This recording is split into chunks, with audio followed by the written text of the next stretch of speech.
Iniciando nossa sexta aula do nosso curso de batismo da Igreja Reviver. A aula 6 fala da vida e ministério de Jesus. Então, até aqui a gente já falou da Bíblia, na aula 1. A aula 2 foi a Trindade. A aula 3 foi o Antigo Testamento, né, na ordem cronológica. A aula 4, Novo Testamento em ordem cronológica.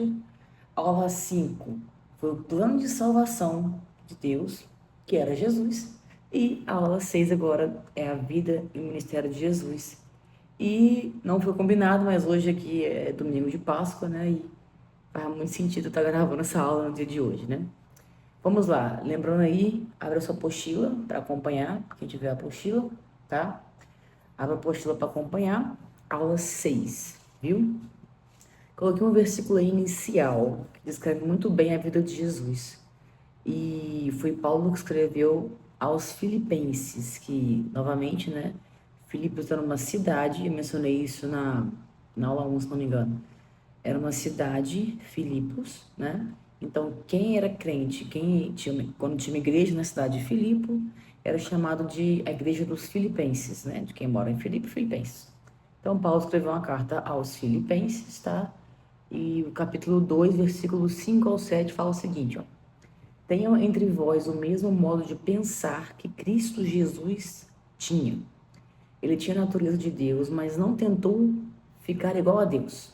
Pelo contrário, ele abriu mão de tudo que era seu, tomou a natureza de servo, tornando-se assim iguais aos seres humanos e vivendo a vida comum de um ser humano. Eu li isso aqui na aula passada, eu acho, né?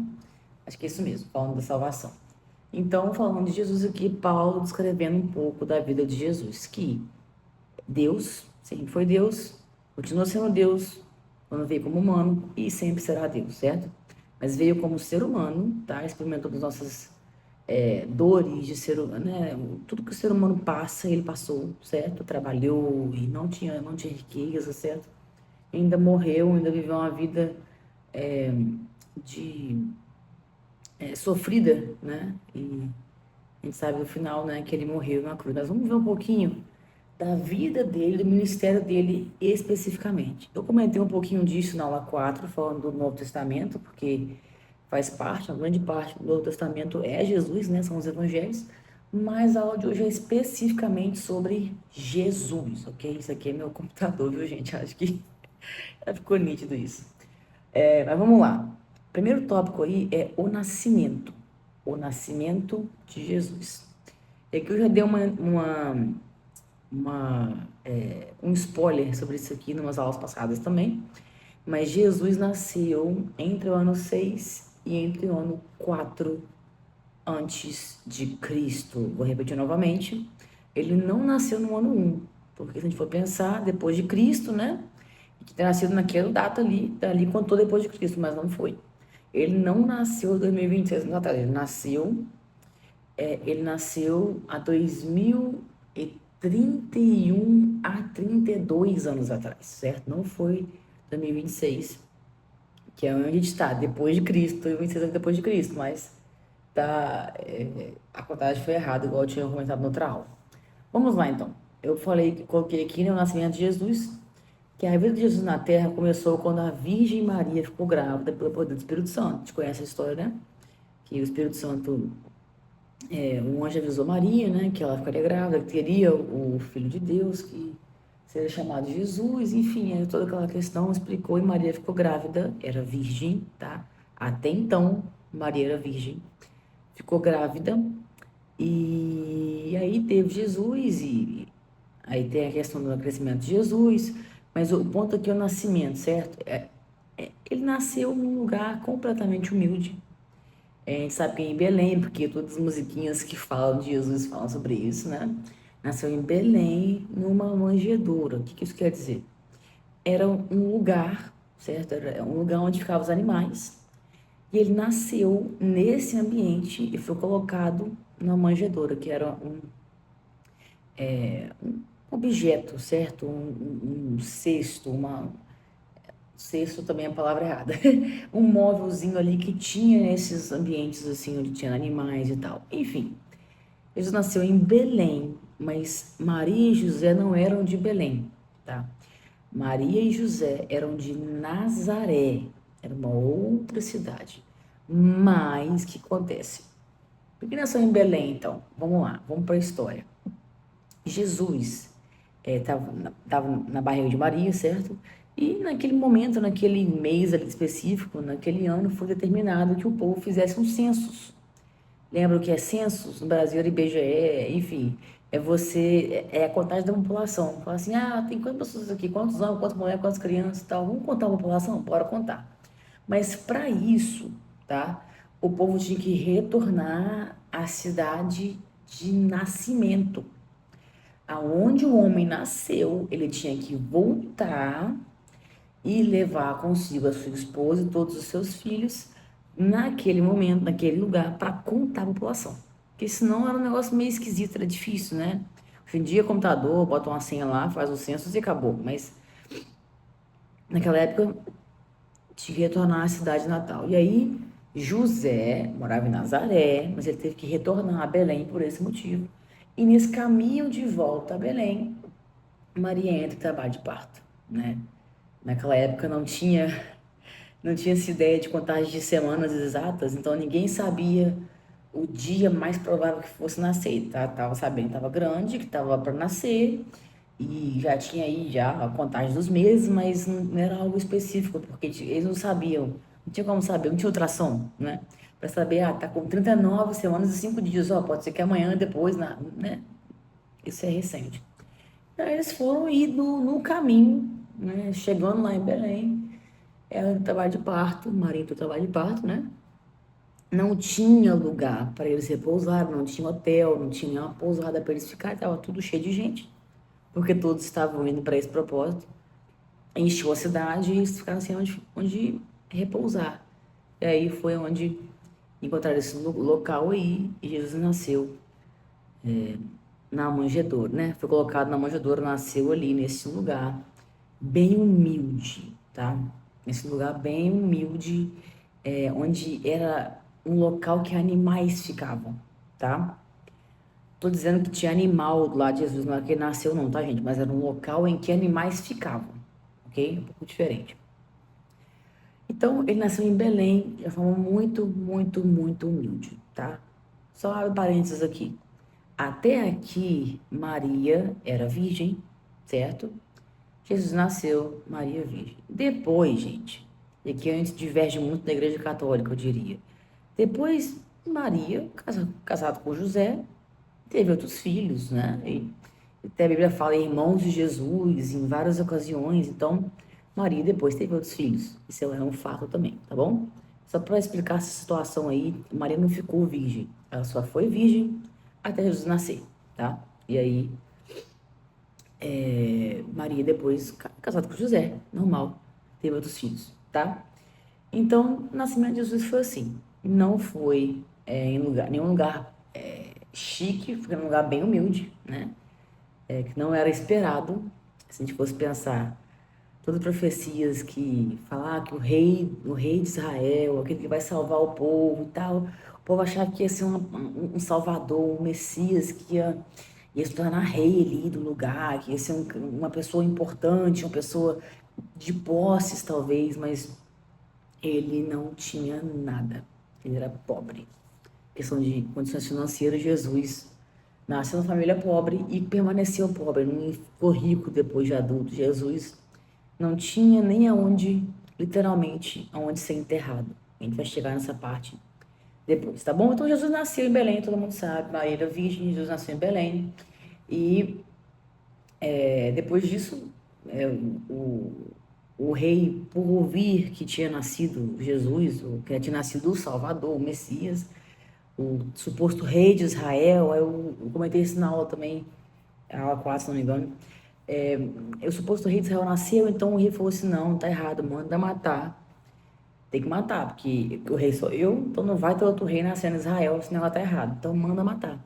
Esse rei Herodes, ele mandou matar Jesus. Só que quem não sabia quem que era Jesus, quem que era a criança específica que tinha nascido, né? E qual dia que nasceu específico, quantos meses a criança tinha, o dia, semanas, ninguém sabia. Então, ele mandou matar todo mundo, todas as crianças já até 2 anos, se não me engano, de certa idade que ele descreve na Bíblia, que é descrito na Bíblia, melhor dizendo, foram mortos. Todos os meninos que nasceram até certa idade foram mortos, que nasceram em Belém especificamente, porque a profecia de Miqueias, é o que está no segundo tópico aí, diz assim, Miqueias 5:2, ó, olha o que Miqueias fala, que foi um profeta do Antigo Testamento.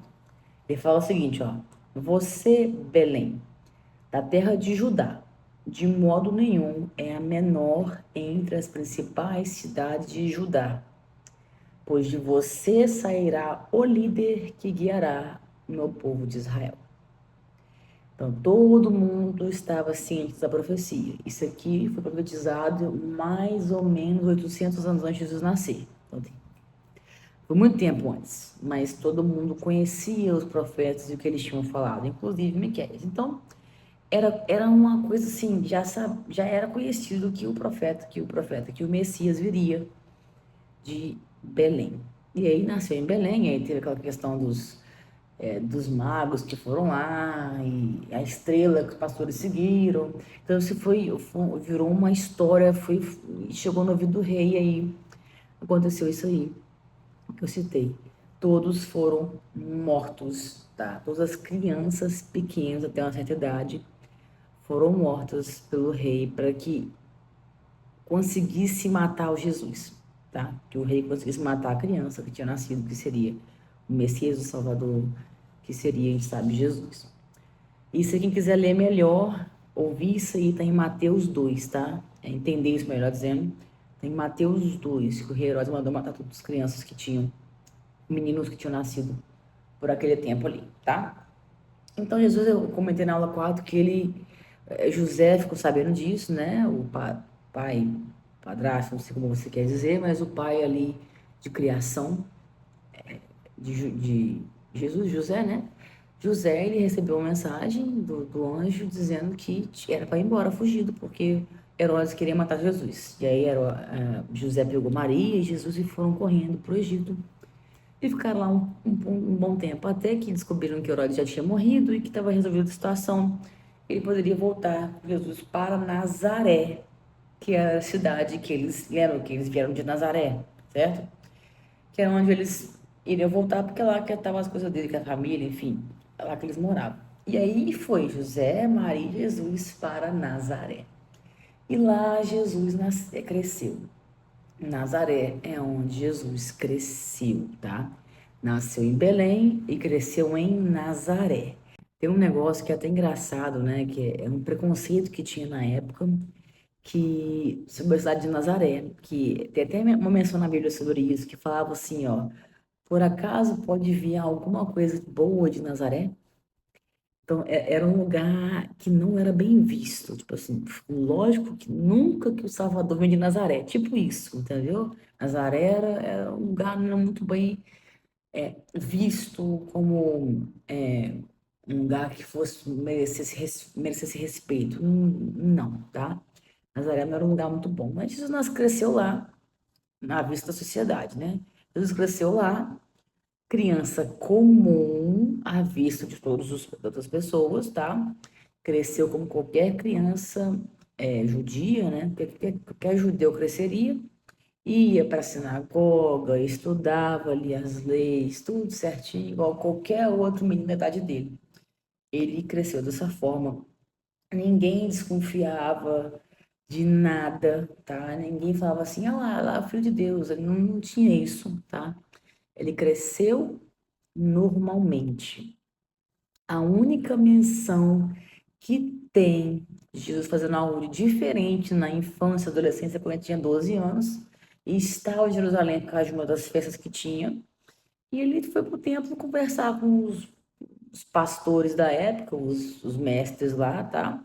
Que eram os fariseus, os saduceus, os escribas, o povo que era ali conhecido da lei, e ele estava conversando com eles e estava explicando para eles sobre a lei.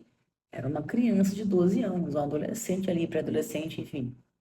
Explicando para os mestres de leis de 50 anos de estudo coisas sobre a lei, né? E foi o único ponto principal da infância dele que dá para destacar. Porque de resto foi normal. Vamos ler um versículo para poder comprovar isso? Tá em Marcos 6. Vou abrir aqui que fica mais fácil o computador. Marcos 6, é o versículo 2 e o versículo 3. Jesus estava ensinando lá em Nazaré. Não deu muito certo isso, mas ele foi para Nazaré ensinar, igual ele fazia nas várias cidades. Isso aqui já era grande, tá? Pra você entender o que eu tô querendo dizer da infância dele. Diz assim, ó. Quando chegou o sábado, Marcos 6:2, começou a ensinar nas sinagogas. E muitos dos que o ouviam ficavam admirados.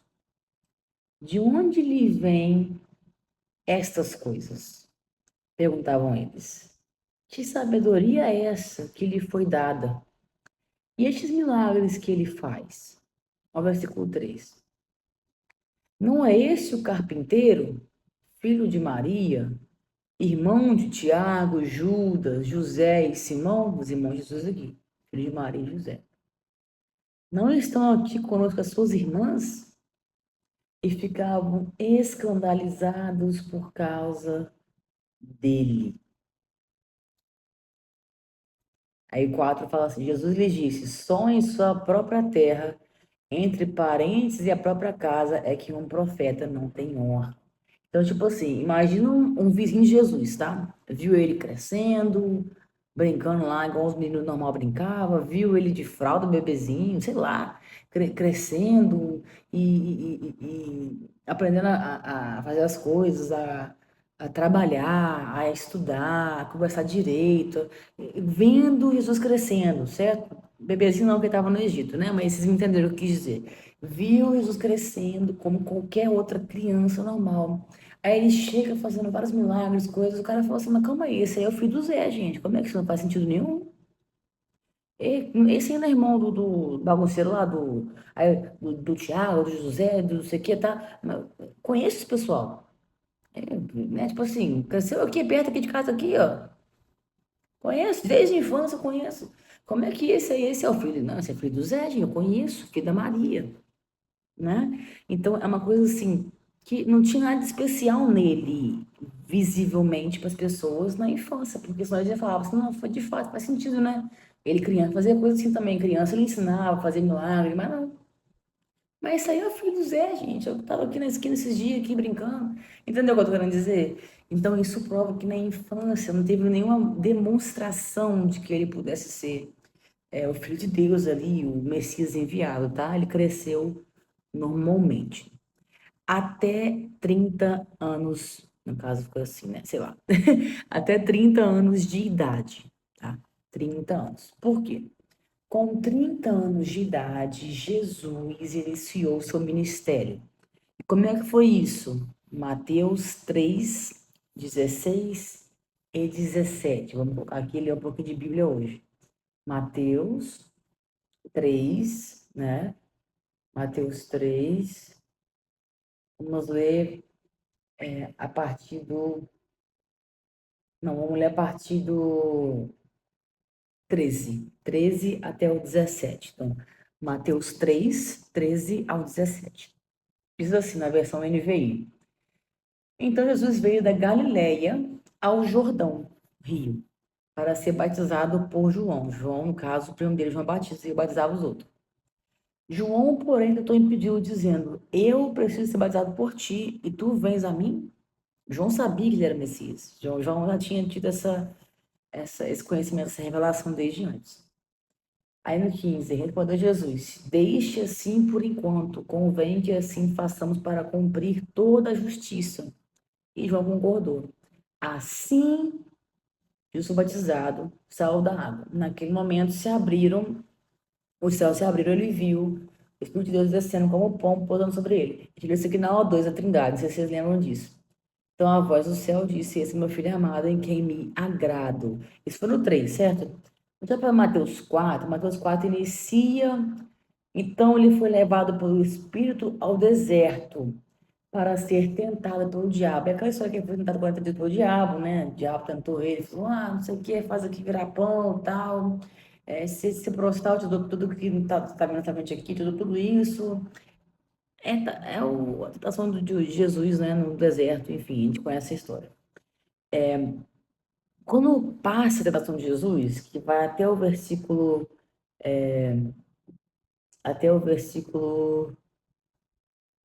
só um minutinho aqui, gente, até o versículo 11, que vem a tentação de Jesus, né, a tentação do diabo ali a Jesus,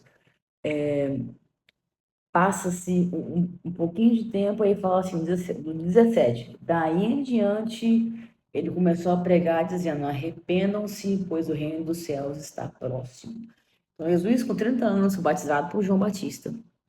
Foi direto para o deserto para ser tentado por 40 dias, certo? Sem além de jejum ali, a tentação ali que ele estava com fome e tal, a coisa, questão toda, fraco, carne fraca, porque você não come 40 dias, né? É brava a situação. Mas ele foi tentado e, obviamente, venceu Jesus, né? E aí ele desceu dali e já foi começar a pregar e pregar, arrependei-vos, porque é chegado o reino de Deus, tá? E aqui é uma coisa importante, eu quero pontuar para vocês, que é muito importante aqui. Jesus fez vários milagres, a gente conhece a história de Jesus. Ele fez 5 pães, 2 peixinhos, ser comida para multidão de pessoas, que era 5.000 homens, fora mulheres e crianças. Depois, de novo, multiplicou peixe em outra ocasião. Ele fez cego ver, fez mudo falar, fez paralítico andar, curou gente de doenças de pele, que era lepra, certo? Ele, fez mais o quê? Fez o mar se acalmar, certo? Fez muitas coisas, muitos milagres assim, que você fala, nossa, mas que coisas fora do comum. Ressuscitou morto, gente. Um cara tinha morrido 4 dias, já voltou, não, vem cá, volta pra vida. Que foi Lázaro, né? Então, ele fez muitas coisas extraordinárias. A gente sabe disso, e foram os sinais que ele teve, que ele para mostrar ali para as pessoas que ele era, né, filho de Deus, e mostrando os sinais para cumprir o que tinha falado um profeta, né, que essas coisas iriam acontecer quando fosse o filho de Deus, certo? Só que o mais importante que Jesus fez, o mais importante não foi curar as pessoas, fazer morto ressuscitar, parar a tempestade, fazer pedra sobre as águas. Isso não foi o importante. Foi legal, top, né? Extraordinário, milagre. Mas não foi o mais importante, de longe mais importante. Por quê? O principal foi a pregação de Jesus. Jesus, por onde ia, pregava e tinha uma sabedoria impressionante. Obviamente, Deus, certo? Então, ele tinha um jeito de falar com as pessoas, usava parábolas que eram tipo formas de você contar uma realidade com uma história que eles conheciam, entendeu? Usando termos que o povo ali mais simples conhecia. Ele mostrava ali, tipo, um exemplo, para vocês aqui, por exemplo, de uma parábola que ele usava ali, né? Que era do cara que devia, o outro, só que aí o outro vai, ele pede perdão, e esse cara que devia foi perdoado, mas não quis perdoar quem devia menos para ele. Então, ele usava coisas que o povo conseguia entender ali para mostrar a realidade das coisas do reino de Deus, de uma forma mais simples ali, que o povo conseguisse entender, tá? Usou parábola da semente lá que caía nos terrenos, muita coisa que envolvia agricultura, pesca, coisas do dia a dia que o povo tinha conhecimento, conseguiria decifrar ali a comparação, né? A metáfora, as parábolas que ele falava, para conseguir entender a moral da história e o ensinamento principal, que era o mais importante, certo? E aí ele sempre pregava isso e pregava o mais importante, que é arrependei-vos. É o que ele desceu do monte lá, depois de ter sido tentado no deserto, e ele desceu de lá e começou o ministério falando que se arrependem, se arrependam. Então, a principal mensagem de Jesus é para arrependimento. Isso aqui é uma coisa que não é muito falado hoje em dia, tá? pregações de dia não são muito levadas para o lado do arrependimento, isso é um problema muito grande hoje do meio cristão, porque o povo só quer ouvir coisas que são boas aos nossos ouvidos, certo? Em Timóteo fala isso, que no fim dos tempos o povo vai procurar aquilo que agrada. Então o pessoal ia atrás do que eles queriam ouvir. Então, por exemplo, eu quero ouvir sobre bênção. Eu só vou ouvir o cara que vai falar sobre bênção. Eu quero ouvir sobre família, eu só vou ouvir família. Eu quero ouvir um cara falando que eu posso ser desse jeito aqui, não preciso mudar em nada. Ele vai achar, e vai procurar e vai encontrar. Então o povo só vai atrás de pessoas, ir atrás de pessoas que hoje vão atrás de pessoas que dão, falam o que eles querem ouvir. Esse é um erro muito grande, porque isso não é evangelho. O evangelho é renúncia. O evangelho é muda de vida.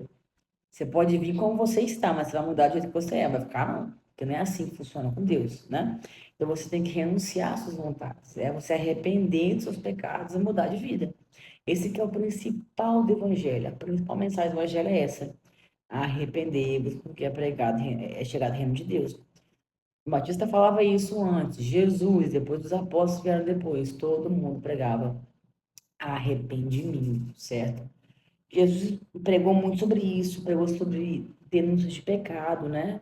O povo hoje fala assim, Jesus era muito bonzinho, tá vendo? Jesus, ele é o amor, tem que aprender com ele, porque ele não julgou a prostituta, ele não julgou a mulher que estava adulterando, não julgou, mas sabe o que ele fez? Ele não deixou matarem ela, porque a lei dos judeus é, se uma mulher fosse pega em adultério, ela era apedrejada. A lei era essa. Então, os judeus não estavam sendo malvados, eles estavam cumprindo a lei, que na cabeça deles era assim, tinha que ser, porque a lei era essa. Pegou em adultério, mata apedrejado. Jesus falou, ficou quieto, porque eles falaram, fazer o quê então? Tentando meio que pegar Jesus ali no erro deles, certo? Querendo que ele errasse. O povo maldoso querendo botar ali, jogar um verde para ver se ele errava. Aí Jesus falou assim, olha, quem tiver pecado, atira a primeira pedra. Só fica à vontade. Só que todo mundo pecou, ninguém atirou a primeira pedra. Só que aí ele falou com a mulher, falou assim, vais e não peques mais. Não é, ó, te salvei, né? Beijo, tchau, beleza, continua assim. Não, pelo contrário. Vai e para com isso. Para de pecar, não peques mais. Que é arrepender. A Bíblia fala que aquele que arrepende e deixa, né? Aquele que deixa o pecado, alcança a misericórdia. Palavra que é outra palavra que usa no versículo, mas é isso que quer dizer. Então, confessa, aquele que confessa e deixa, alcança a misericórdia. Então, é isso que Jesus está querendo falar para ela. Ó, você estava aqui, está toda errada, certo? Mas vai, não peques mais, certo? Então, é essa a questão. Eles acham que Jesus é só um símbolo de amor. E é sim, só que Jesus também, ele é correto. Ele não ia considerar que a pessoa continuasse pecando ou deixar que isso fosse, não, eu te salvei e tá ótimo. Não é isso. Mas não peques mais. Arrependam-se, né? Então, ele perdoou o pecado de muitas pessoas, ele anunciou salvação e falava sobre arrependimento, tá? Vamos lá. Ele teve um sermão que Jesus pregou que foi muito famoso. É um sermão lindo, tá? Eu tenho até um livro dessa grossura assim, só desse sermão. O sermão são 3 capítulos, né? Que eu vou falar aqui mais um pouquinho. Mas o estudo que fizeram sobre esse sermão dá um livro desse tamanho assim, ó. É maravilhoso. Tem vários outros, tem livros e livros e livros sobre esse sermão, que chama Sermão do Monte, ou Sermão da Montanha, é a mesma coisa, né? O que é esse Sermão do Monte, Sermão da Montanha? Ele chama Sermão do Monte porque foi no monte. Até então não tem nenhuma explicação a mais, né? Jesus estava ali subindo no monte e tal, e pregou ali onde ele estava, no monte, e milhares de pessoas ouviram. Gente, como é que eles fazem isso? Eu não sei. Porque a gente às vezes custa ouvir a pessoa do lado da sala assim, está aqui, oi, não estou ouvindo, não sei o que e tal. Como é que ele pregou para milhares de pessoas? Eu não tenho ideia. Se ele falava, eles repetiam, porque apareceu uma cena dessa na série do Chosen, que é muito boa, não sei se foi assim, ou se tinha algum eco no ambiente, não sei. Só sei que ele pregou para milhares de pessoas nesse Sermão do Monte. E esse Sermão do Monte, gente, está em 3 capítulos de Mateus, capítulos 5, 6 e 7. Capítulos 5, 6 e 7, tá? Eu te aconselho a terminar essa aula aqui e abrir para ler Mateus 5, Mateus 6 e Mateus 7. Gente, é uma riqueza de conteúdo, porque é tipo assim, ô povo crente, ouve aqui um rapidinho, só um detalhe. Só ouve isso aqui, ó. Faz isso, isso, isso, isso, isso, isso. Acabou. É impressionante. Fala de tudo lá. Fala de ansiedade. Fala de você ter sua vida firmada em Deus. Fala de você ser influência no mundo.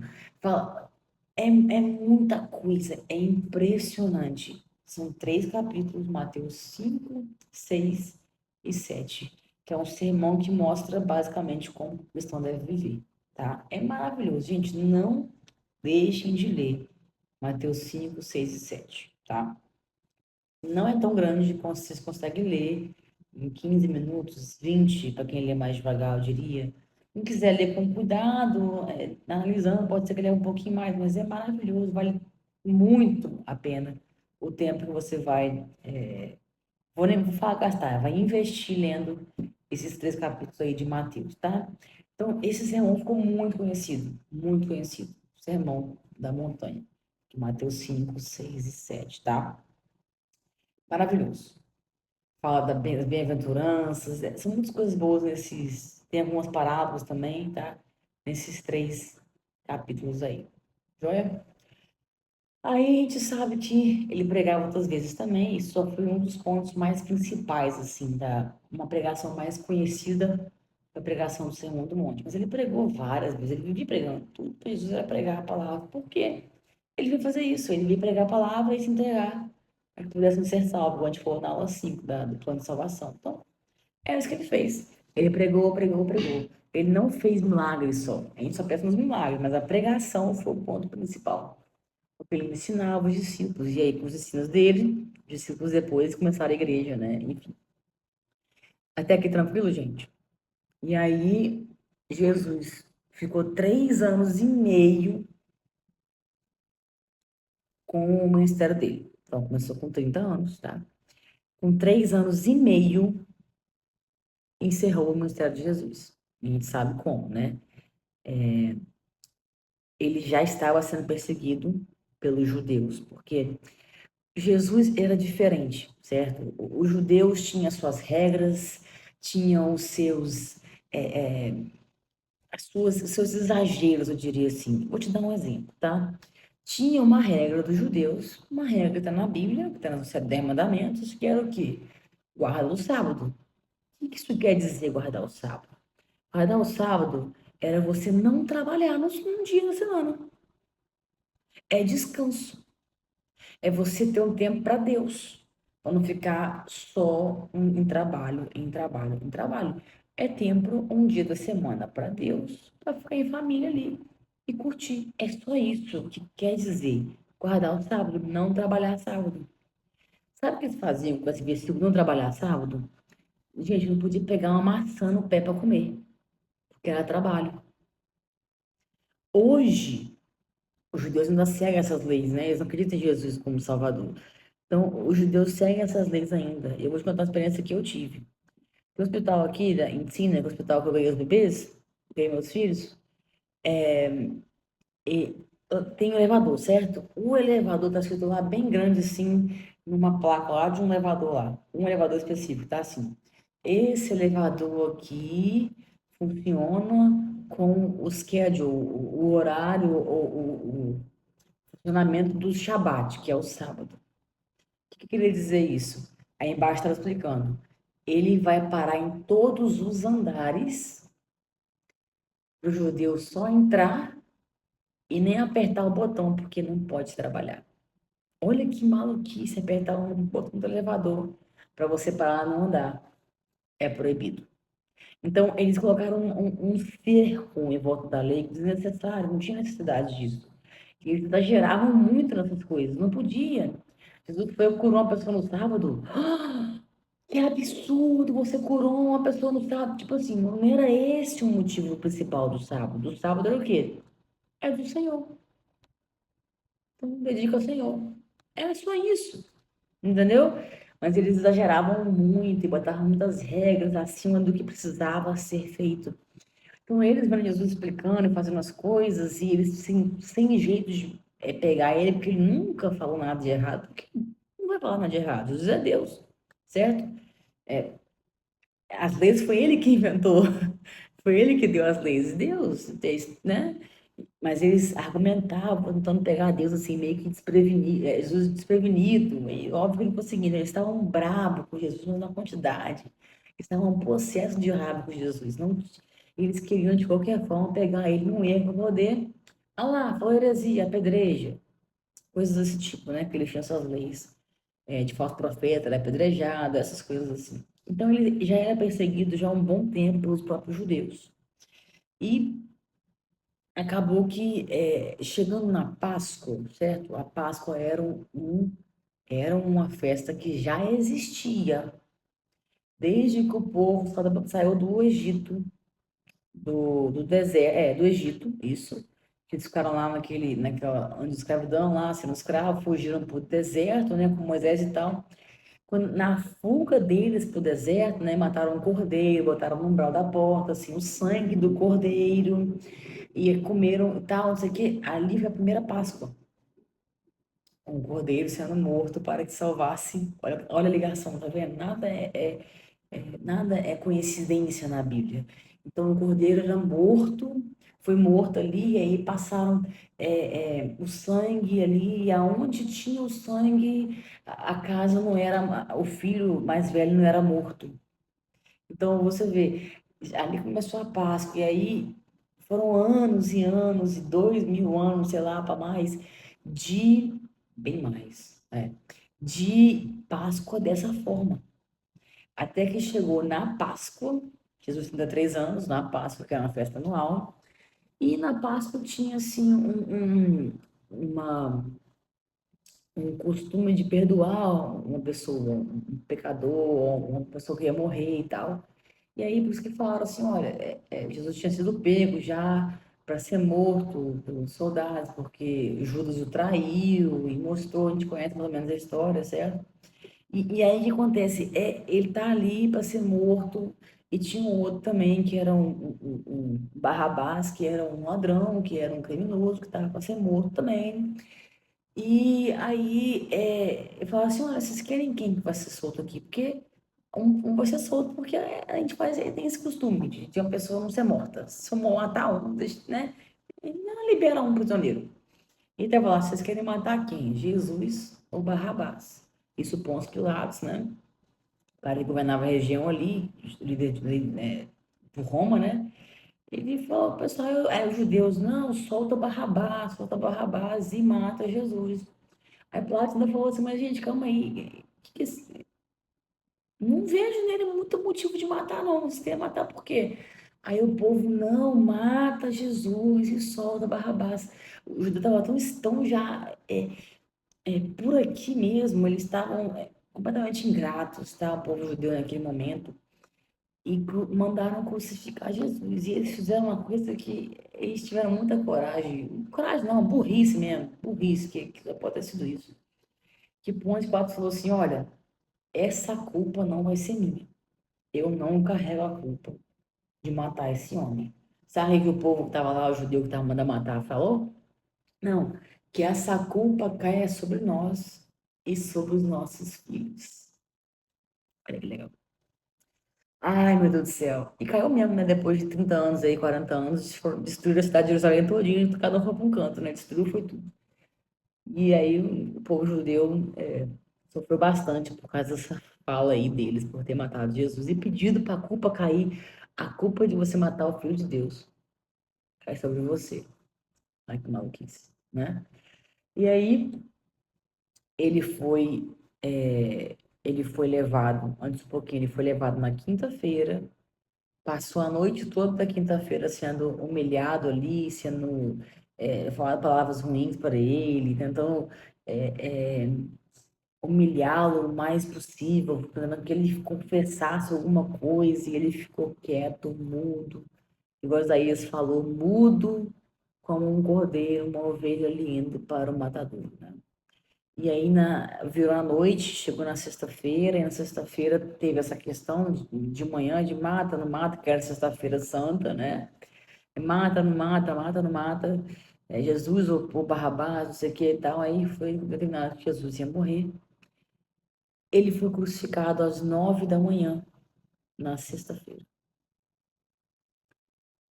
Ele foi crucificado 9 da manhã de sexta-feira. Fico até emocionado, porque hoje é Páscoa, né? A gente lembra dessas coisas. E aí, ele durou 6 horas na cruz,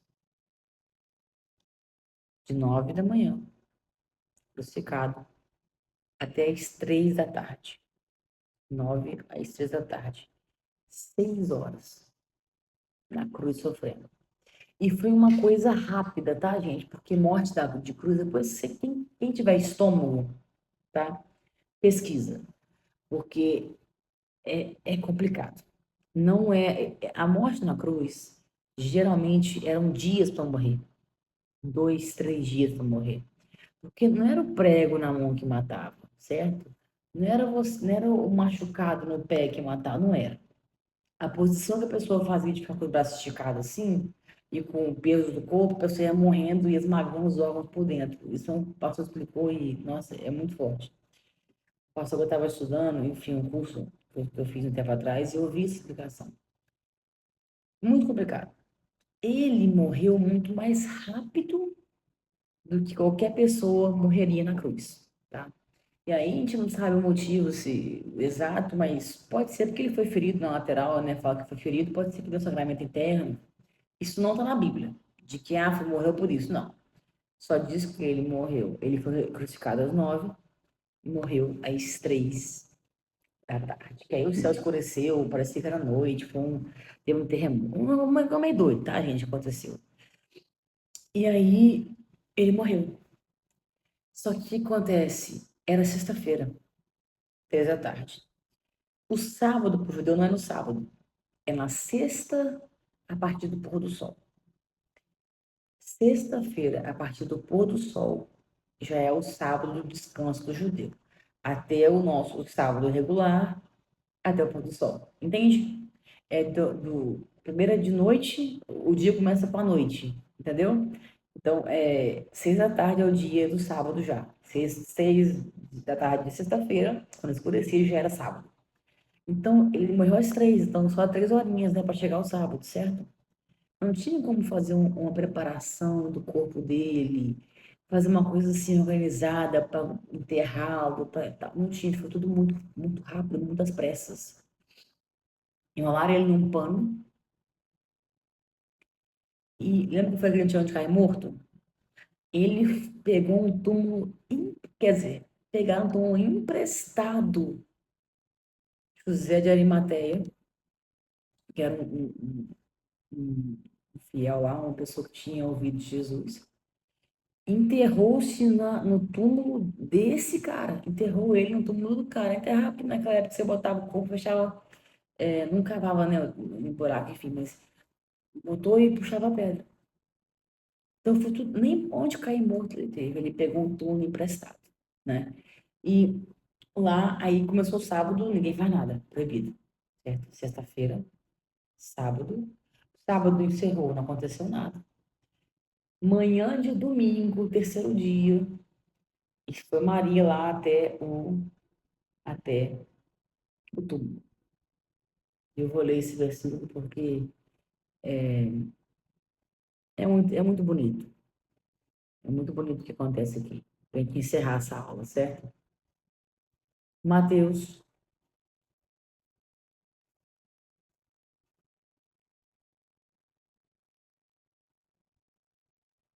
capítulo. Deixa eu só achar o versículo especificamente.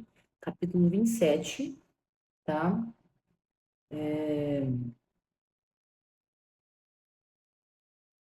Não, perdão, capítulo 28.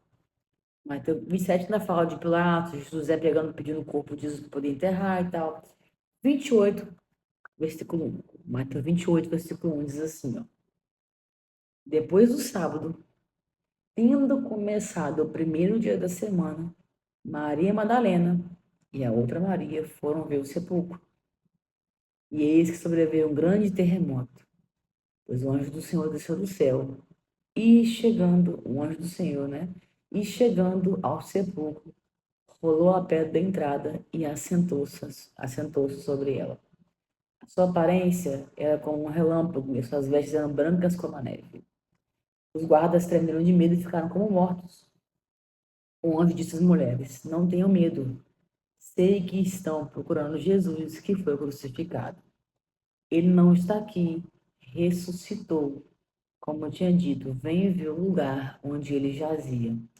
Vão depressa e diga aos discípulos dele: Ele ressuscitou dentre os mortos, está diante de vocês para a Galiléia. Lá vocês o verão. Notem que eu já os avisei.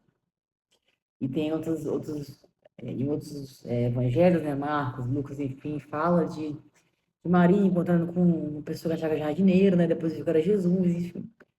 Ele ressuscitou no primeiro dia da semana, no domingo. Então, morreu na sexta, passou o sábado, ninguém podia nem pegar a fruta de uma árvore.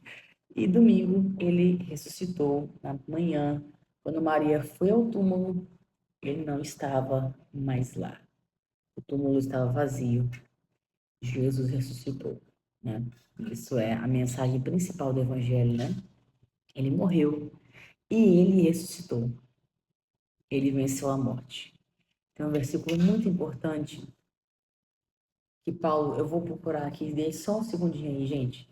Que Paulo fala sobre a ressurreição, sobre a importância que é. Só um minutinho.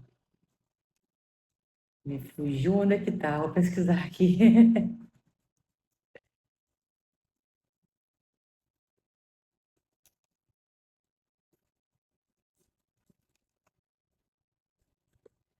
Lembro o que ele fala, mas eu esqueci onde é que era.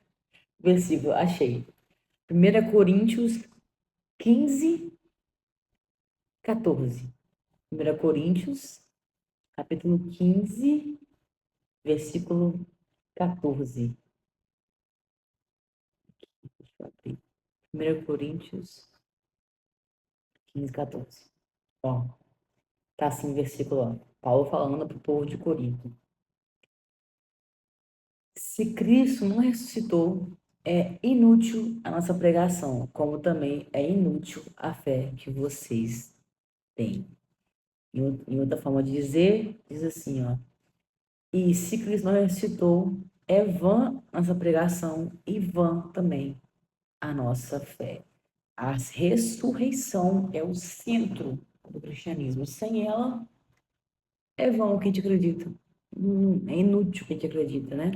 Então, não é só a morte dele na cruz, é a morte e a ressurreição. Porque ele venceu a morte, ele ressuscitou e ele ascendeu aos céus, o corpo glorioso está à direita de Deus, à direita do Pai, né? Então, é lindo, e é lindo eu estar falando disso na Páscoa, já comentei sobre isso, né?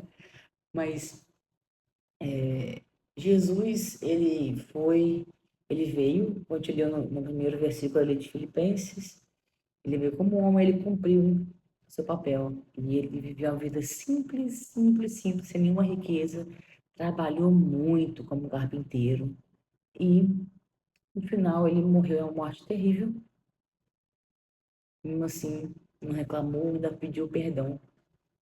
Na cruz, ele ainda pediu perdão para as pessoas que estavam fazendo aquilo com ele, né? E ele ressuscitou, terceiro dia, no domingo, morreu na sexta, ressuscitou no domingo. E hoje está no céu, à direita de Deus. E a nossa fé é essa. Ele morreu para nos salvar e ressuscitou ao terceiro dia. Amém, gente? Eu peço que vocês aí lembrem de ler, porque eu falei lá que era o Mateus 5, 6 e 7, no Sermão do Monte. Tem um exercício aí, quem tem a apostila para cumprir aí, para fazer, tá? Para vocês fixarem mais um pouco esse material, tá? Então, fique com Deus. Até a próxima aula, a aula 7, que vai dar continuidade agora à conversa, que é o que? Jesus morreu e ressuscitou. E agora, né? Vamos falar da igreja, do início da igreja, no próximo, na próxima aula.